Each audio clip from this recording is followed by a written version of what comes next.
Ya, sebelum Putri Sambo ditetapkan sebagai tersangka, keluarga almarhum Brigadir J berencana melaporkan Verdi Sambo dan istrinya ke polisi terkait 5 perkara, diantaranya laporan palsu, pencurian uang milik Brigadir Joshua, dan beberapa hal lainnya. Dan kuasa hukum keluarga Brigadir J, Kamarudin Simanjuntak, menemui keluarga Joshua di Muaro, Jambi untuk menjemput surat kuasa. Selain laporan palsu, pelecehan seksual, Komarudin juga akan melaporkan 4 perkara lain yang menyeret Sambo dan istri, penyebaran berita bohong, pelecehan seksual, penghalangan penyidikan, pencurian dengan kekerasan, dan gugatan perbuatan melawan hukum. Kami sehubungan dengan saya sudah memberikan ultimatum kepada Bapak Verdi Sambo maupun dengan Ibu Putri Chandrawati supaya segera meminta maaf dan tidak terus lagi membuat planning atau hoax, tetapi karena mereka belum sadar juga, maka kami terpaksa harus melaporkan yang bersangkutan dengan tindak pidana membuat laporan palsu sebagaimana dimaksud pasal 317, 318 KUH pidana junto pasal 556. Ya, polisi mengungkap pengakuan istri Verdi Sambo soal kematian Brigadir J, Putri Chandrawati resmi ditetapkan sebagai tersangka. Telah bergabung bersama kami reporter Esra Ambarita di Mabes Polri. Selamat malam, Esra. Silakan dengan update terbarunya. Esra. Ya, selamat malam Juno dan juga pemirsa. Memang betul pada hari ini telah dilakukan konferensi pers terkait dari penetapan tersangka baru atas kasus pembunuhan dari Brigadir J atau Brigadir Nofriansyah Huta Barat pada awal Juli lalu, atau tepatnya pada 8 Juli. Di mana untuk tersangka baru ini yakni istri dari mantan Kadif Propam Irjen Pol Verdi Sambo yakni Putri Chandrawati. Hal ini tadi disampaikan langsung tim khusus berdasarkan pertimbangan dari keterangan saksi maupun bukti CCTV yang vital yang sempat dipertanyakan publik, di mana bukti CCTV ini berhasil didapatkan. Dalam bukti CCTV itu digambarkan maksud kami adanya dari Putri Chandrawati yang memang terlibat dalam kasus pembunuhan berencana atas Brigadir J atau Brigadir Nofriansyah Huta Barat. Selain itu tadi juga disampaikan oleh Brigjen Andirian bahwa atas perbuatannya dari Putri Chandrawati disangkakan dengan pasal yang sama dengan Verdi Sambo, yakni terkait pasal 55 dan pasal 56 terkait pembunuhan berencana dengan ancaman pidana mati. Maksud kami pidana mati dengan hukuman 20 tahun penjara. Selain itu juga tadi dalam CCTV vital ini diungkapkan oleh penyidik bahwa memang sudah berhasil didapatkan dan memang terlibat 6 perwira tinggi polisi yang menghalangi penyidikan ini, di mana 6 perwira tersebut beragam pangkatnya mulai dari Irjen, kemudian juga Brigjen, Kompol, AKP, dan masih banyak lagi, dan ini masih diperiksa. Jika kita mengupdate dari berita-berita yang memang sejak ditetapkannya Verdi Sambo sebagai tersangka, setidaknya ada 83 perwira polisi yang sudah diperiksa dengan 35 yang sudah ditempatkan secara khusus, dan ini pun masih akan diupdate oleh dari penyidik. Juno. Baik, Esra, terima kasih atas laporan Anda. Selamat bertugas kembali.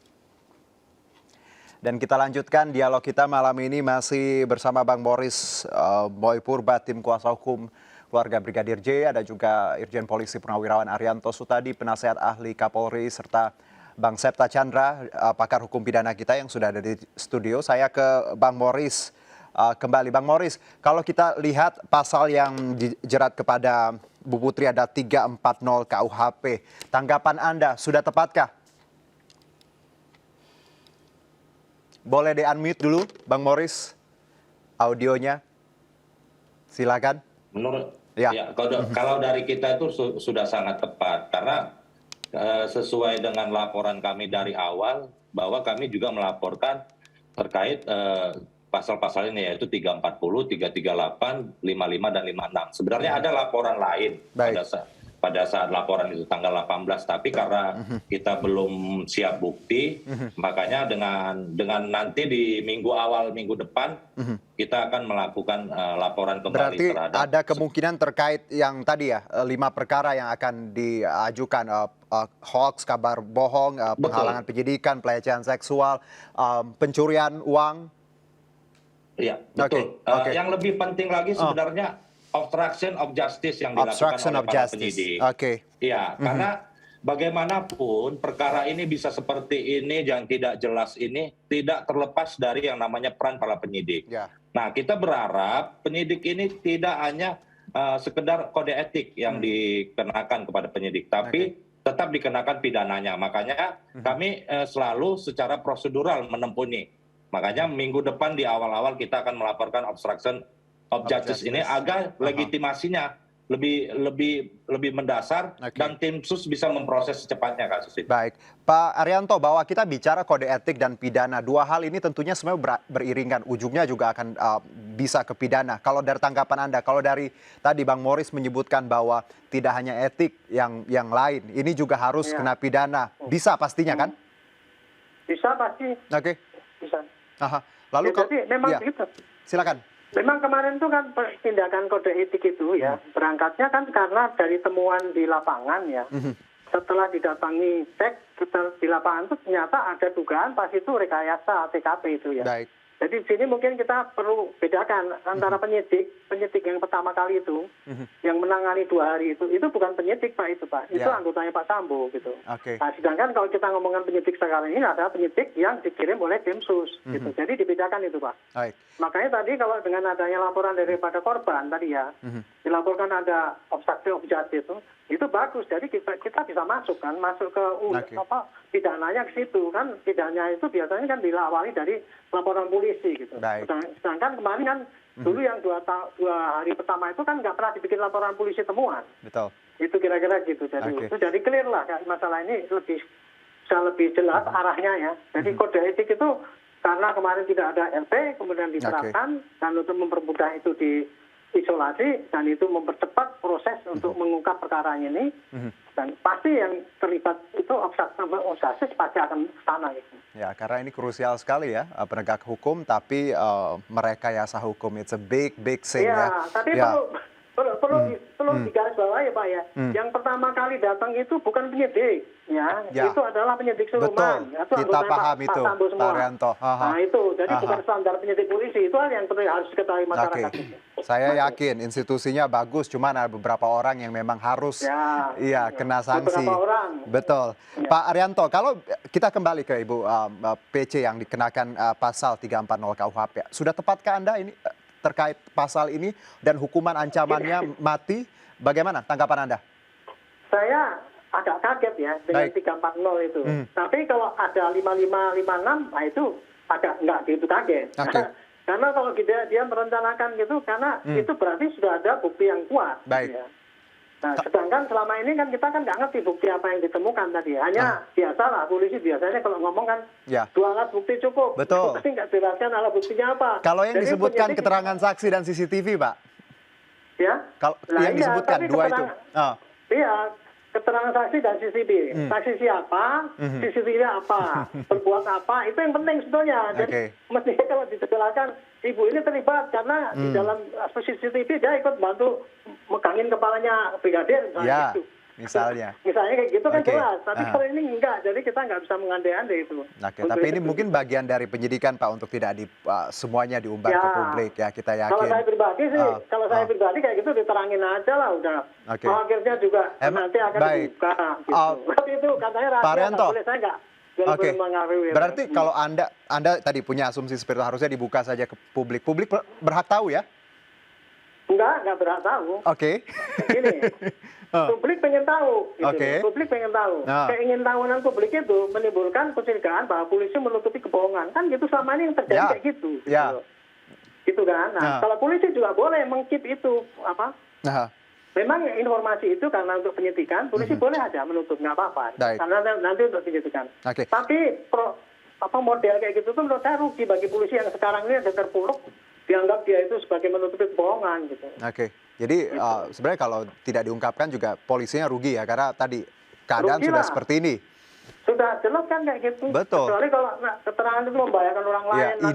Ini yang publik ingin tahu, karena ini kan sudah ibaratnya udah jadi bubur ya. Semuanya mulai terungkap gitu. Kalau sampai beberapa masalahnya itu adalah publik sudah curiga terus bahwa ini rekayasa semua. Padahal kan yang rekayasa itu kan Pak Sambo yang dulu. Sekarang ini bukan rekayasa lagi, polisi penyidik. Makanya tadi saya sampaikan istilah penyidik sekarang ini bedakan dengan penyidik yang dulu itu. Gitu. Kita kembali ke tuntutan dari keluarga Brigadir J terkait Bu Putri. Tidak hanya tadi ada sangkaan sebagai tadi tim dalam pembunuhan berencana ini, tapi juga ada laporan palsu, pelecehan seksual, penyebaran berita bohong, penghalangan penyidikan, obstruction of justice, suap juga dikabarkan juga akan dilaporkan. Anda melihat beberapa laporan yang kemungkinan akan diajukan, apakah akan semakin memperparah dan memperberat posisi Putri Sambo ini, Pak Arianto? Bagaimana Pak pertanyaannya? Oke, kita tahu keluarga Brigadir J kan akan melaporkan beberapa perkara lainnya terkait laporan palsu, bahkan suap. Bagaimana Anda melihat ini? Ya itu hak daripada Brigadir J ya. Itu kan timbul karena dendam banget, karena itu putranya dianggap penjahat kan gitu kan. Dia menuntut balik keadilan kan gitu. Apa yang dia merasa derita itu ya dilaporkan, itu hak, nggak apa-apa. Nah, tinggal polisi nanti menjawab laporan itu untuk menyelidiki ya. Kalau memang itu ada ya diproses. Kalau memang tidak ya jelaskan bahwa ini nggak terbukti, ini terbukti gitu aja.